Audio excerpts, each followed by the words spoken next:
Peace and love, family and friends, naysayers, whomever. My name is Leon Wheeler Jr., and this is Master Making in Motion. In today's brief talk, confront your dark side. Repression hurts. When I say confronting your dark side, I want it to be perfectly understood that I'm not talking about a monster inside of you or inside the closet, something waiting to jump out, or Michael Myers or Freddy Krueger. No, I'm not talking about that. I'm talking about realistic, real, I guess, expressions or characteristics that we all possess. We all possess what I'm calling the dark side. It's a reality. It's just who we are. It's a fact. We all have those characteristics. Uh, we've been raised with them. It's just a part of our makeup as human beings. It's just what it is. We have dark sides. And the key is to confront it, to realize it exists, and to utilize it to benefit from the reality of it. Because every characteristic, every attribute that we have, everything that exists in the world can be looked at more than one way and should be looked at in many ways.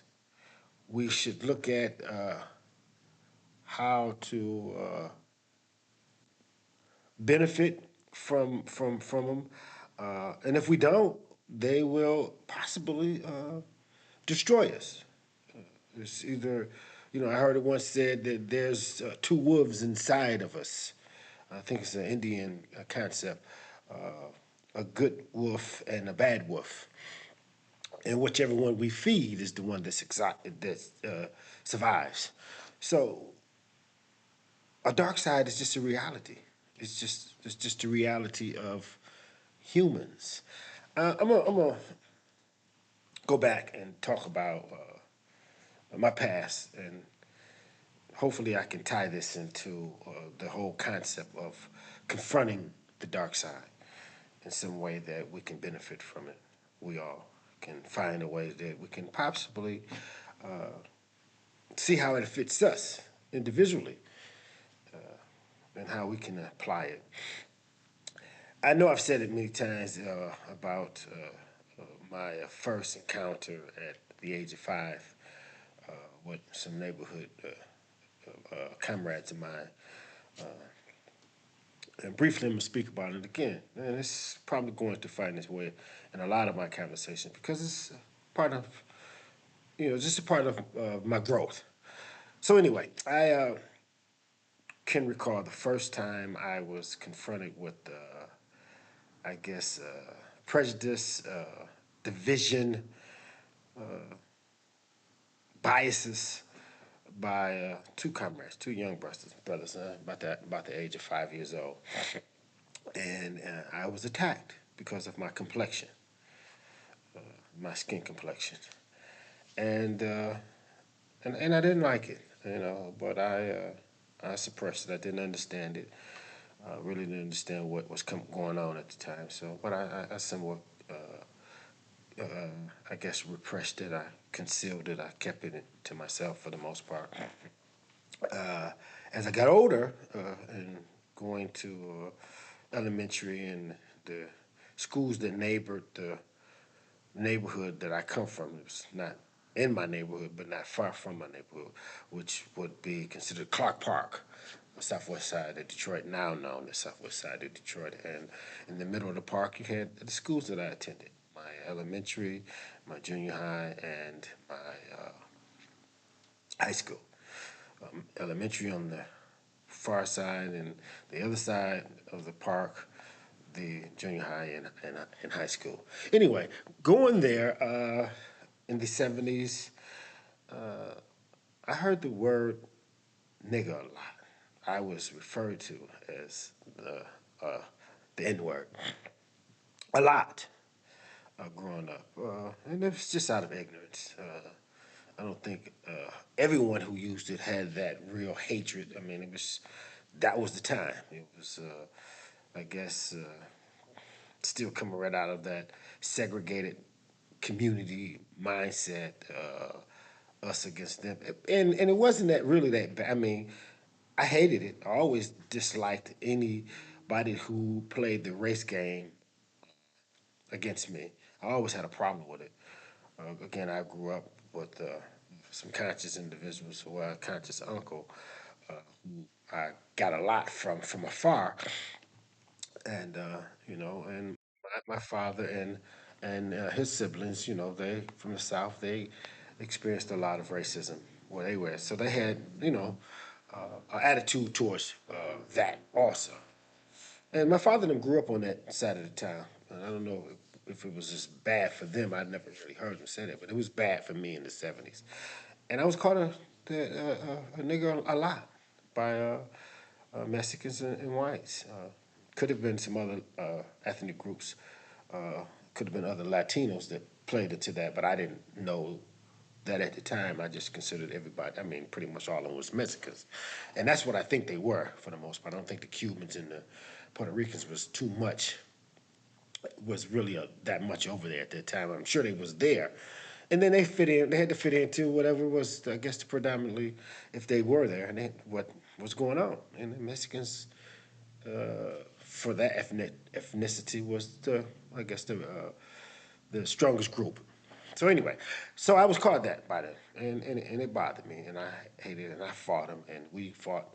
I mean, we went at it, but it didn't hurt as bad coming from them as it do when you hear the dislike or the mindset of what they call, I guess, a theory, a concept is about this European guy named Willie Lynch who developed this system to keep us in bondage for years. And one of the themes of the system was to turn the light-skinned against the dark-skinned, the young and the old against one another, the females against the male against the females. So it was a theory that actually, I mean, if he existed for sure, I don't know, but it's definitely perpetuated in our culture, and I see it every day. So it's a fact. It's a reality that definitely exists, and that bothered me more than anything. To be singled out, your own people, to be put on trial, to be crucified by your own people based on discrimination. But I understand now that it was taught to us. I get it. I even had some understanding of it then, but I didn't. As a youngster, and I had 5 years old, I really didn't understand it. And then I had different complexions in my family. My father was a brown-skinned man. He had two brothers, my Uncle Bourbon and my Uncle Red. Were light-skinned like me, and my Uncle James, who was the real revolutionary in the family, the educated man, as far as and again, a Black Panther uh, activist, were dark. It was darker than all of them. So, and it was clear that they all had the same mother and father, and they looked all alike. It just was different complexions. So I didn't really grow up with that, and I didn't hear it in my household. But again, it was in the community. The Willie Lynch concept was definitely perpetuated and force fed to us all, so we all demonstrated on some level. And I'm sure I was even a victim of doing it myself to kids or having biases. That's just what happened. Uh, but again, coming from your family, from your own particular race, it just cut a little deeper. Fast forward to possibly 98, 2000, 2001. I don't know, somewhere around that time. Incarcerated at Ryan Road Correctional Facility. I had, well, I was respected first and foremost by most of the people there, the prison guards, just in the city of Detroit. So it's my people, it's us. And it was pretty much predominantly ran by us. And I was respected, but pretty much everywhere I went, because at a certain point in my prison stay, I became more astute. I started studying. I started really applying myself. digging deep into what my uncle stood for, what he was demonstrating. So became more astute, and I was carrying myself in a more dignified manner, not just a street hood, but even as a street hood, because of the way I look, I was never really threatening. Well, they lit stuff again, a light skinned person. So I was never really that threatening. However, I had a reputation that, I guess was more, it overshadowed me. And then when people see me, they be like, oh, this guy, you handsome, you're a beautiful cat. Look like I thought you. I heard women say, I thought you was 6'4" and blue black, bald headed, and but you're a handsome guy. But anyway, so I met Ryan, and I had a conversation with one of the female guards by the name of Miss Washington. Miss Washington was a dark complected female, petite. She had a real, I guess,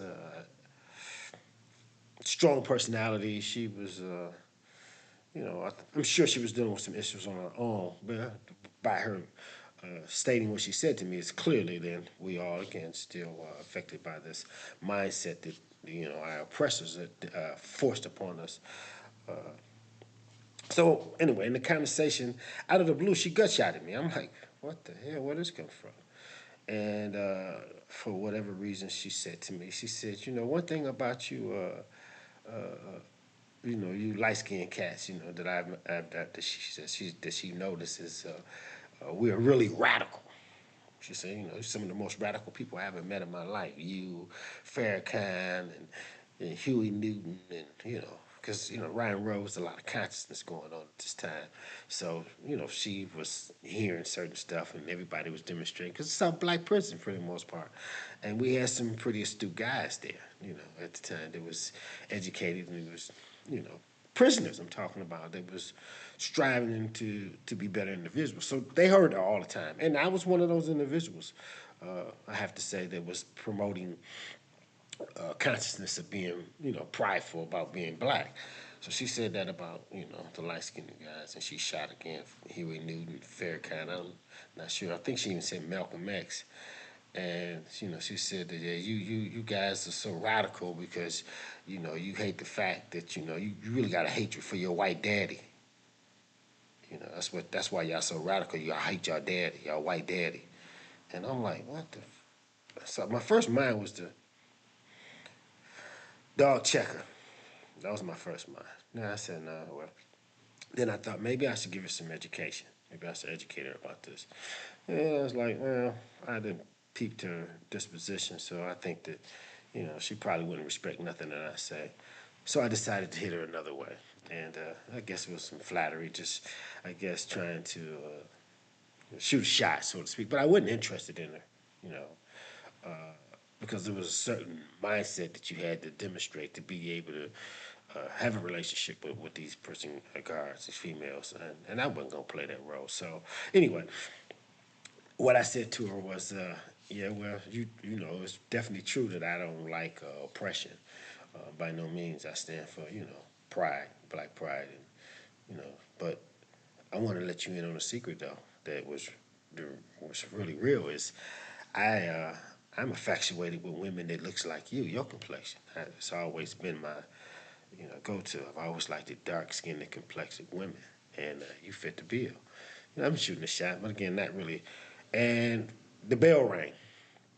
The alarm go off for count time, which I guess in some on some level I was saved by the bell because I really didn't want to talk to her. I didn't really want to go there. But but when I went in my cell, my dummy, and reflect, I had to reflect. And that's when the lesson kicked in, and I started thinking to myself, how through my past, how I concealed, and I did it at that time. I had just concealed my real feelings. You know what I'm saying? I concealed them. My dark side wanted to just dog check her and say some things to her, and you know, but I concealed it, and that's and concealing stuff sometimes is really the well that's when you really do yourself the worst damage to do yourself to, that's when you have no power. When you have to acknowledge the situation in order for you to change it. So that's the first key. That's the first key in mastering anything. You have to acknowledge that this something exists, that the problem exists, a problem exists. But I didn't do that, and I had did this a lot of times in my past. I concealed it. I repressed it, and then when you do that, it doesn't go away. Repression doesn't. I mean, it actually feeds the monster. It actually feeds the dogs that I was just mentioning, the wolf, the bad wolf. It actually feeds it. And it leaks into your subconscious mind. It leaks into your spirit, your soul. And it's like a poison. And and it creates a depression, so to speak. And it leaks out into you. And that depression turns into, it's a form of the repression. So repression is not a good thing. The key is to acknowledge it, to face it, to name it. Once you acknowledge it, then you have the power to transform it and make it work for you. Now the thing is, we are all everybody has a dark side. That's just the reality. I mean, we all find ourselves in situations where you possibly are with somebody and you want to, you lash out or they say something. We all have a dark side. That's just a fact. No one is above that. It's in all of us. So stop focusing on somebody else's dark side and realize that you got hidden, I guess, insecurities, desires, and sometimes you might want to, even from your loved ones, you might, coming up as a kid, you probably had some dislikes towards your mother. These are, and to suppress them, again, they don't go away. You know. So I said, let's name them. Let's sit down with them. Let's view them. Look at those things, that dark side of yourself, and acknowledge it. Then you can turn it. You can transform it. You can use it to empower yourself. Teach that to your children. Teach your children that, stop teaching them that there's something wrong with them because they have a dark side. That's just not the reality. We all have a dark side. We all let them know that there's not nothing wrong with having it. That's being human. That dark side is a reality. But again, once you realize you have this dark side, you can transform it. You can take that energy and you can pull it and put it into, make it, use it to transform yourself, to give you power. Put it into your characteristics, put it into your craft, your purpose, and once you do that, that's how you transform it. That's how you uh, become a master over that. That's the only way it happens. But to repress it, it just is still there. And it's going to come out. It's going to leak out. It's leaking into you. And it's going to outburst. So the key is, again, to recognize that we are all human beings. And this is not, again, no scary monster. So stop taking words. We have to stop taking a few words and running with them without understanding the full totality of the scenario. And true, you have a dark side. I have a dark side. And my dark side is, and thank God I'm able to acknowledge it. So now I can do with it as necessary as I need to. So, if anything was said to you or said that you can relate to, or in any way, any fashion, form, I ask that you share it with me. Put it in the comments. Let's talk about it. Tell me how you are weak to that dark side, or how you control it. Share that with me. Share it. Let's talk about it. Put it out there for somebody else to see it. And this is what we need to do. And if you know somebody that may be suffering from, share this with them. And always I ask that you hit the like button. Well, you can hit the dislike button. Do it, because this is how we grow the channel. And subscribe to the channel. Last but not least, my book, Code and Ethics for Up and Coming Players. I ask that you get the book. and King, a master in the making. This is mastery. This is what this channel is about. Mastering self, becoming the best individuals that we can fathom in our imagination. And my vision, my goal, my motto is to teach what you want to learn. I'm studying. I'm in the vault. I'm on the operation table. I'm studying. I'm really investing into some of these concepts and learning more about them, and I'm sharing them as I go. This is called teach what you want to learn. So as always, it was a pleasure talking to you all, and I ask that you do what we all need to do, and that's to be the example we desire to see in the world. We just need to simply